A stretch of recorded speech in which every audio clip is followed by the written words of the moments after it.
14ই ফেব্রুয়ারি বিশ্ব লুচ্চা দিবস। ভালোবাসা দিবসের নামে নষ্টামির দিন।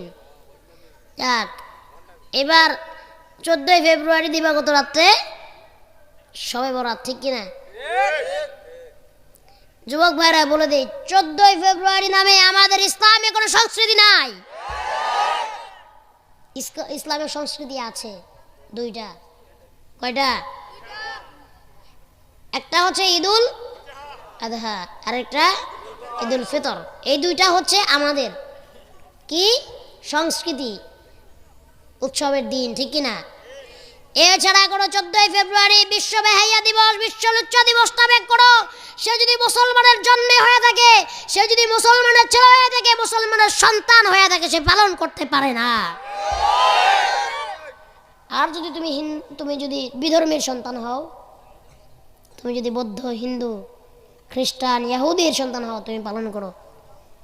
আর এই যে আজকে যে সন্তানরা 14ই ফেব্রুয়ারির নামে এই বেহাইয়া দিবস পালন করবে প্রেমিক প্রেমিকার সাথে, এই সমস্ত গুনাহ ওই সমস্ত সন্তানের মা বাবার খাতায়ও জমা হবে। কারণ যদি কোনো বাবা এটা জানে আমার ছেলে আজকে 14ই ফেব্রুয়ারি পালন করবে, সেই বাবা যদি বাধা না দেয়, সেই বাবাও একই গুনার অধিকারী। আমি সোজা কথা বলে যাব, এখানে 14ই ফেব্রুয়ারি নামে যারা বিশ্ব বেহাইয়া দিবস পালন করবেন, আমরা তাদেরকে মুসলমান মনে করি না, আর আমরা তাদের মুসলমান মানিও না। এই বাপমা যারা আছেন তাদের কাছে কঠোর অনুরোধ, সন্তানদেরকে থামান, সন্তানদেরকে এই পথ থেকে বিরত থাকতে বলুন, নয়তোবা আমরা আপনাদেরকেও মুসলমান মনে করব না। কিসের 14ই ফেব্রুয়ারি?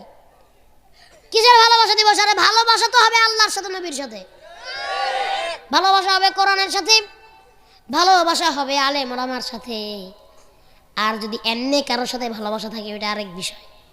কিন্তু ওই ভালোবাসা হারাম ভালোবাসা হওয়া যাবে না, হালাল ভালোবাসা হইতে হবে, ঠিক কিনা? এই জন্য বলবো, মাদেরকে বলবো, মেয়েগুলাকে সাবধান রাখেন, বুঝান। এর থেকে আর কোনো বড় কথা নাই যে 14ই ফেব্রুয়ারি পালন করবে সে মুসলমান হইতে পারে না, ঠিক কিনা? এই যে আজকে বলে গেলাম, যদি আপনাদের মাথায় এটা ঢুকে থাকে তা আলহামদুলিল্লাহ, আর না ঢুকলে আপনাদের হিসাব আপনারা দিবেন। আমাদের বড় দায়িত্ব আমরা বলে গেলাম, ঠিক কিনা?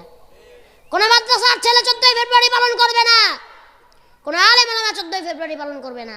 আপনার সন্তান, আপনার মতো মানুষেরাই 14ই ফেব্রুয়ারি পালন করবে। এই জন্য কঠোরভাবে নিষেধ করে গেলাম। নিজেদের সন্তানদেরকে একটু বুঝে রাখেন, বলে দিয়েন। যেই রকম সন্তান বাবা মার অবাধ্য হয়ে এই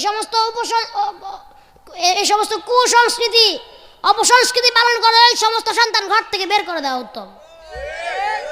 খানা না দিয়া ঘর থেকে বের করে দিবেন এই সমস্ত সন্তানদেরকে। আল্লাহ বুঝার তৌফিক দান করুন। সকলে বলছে আমিন।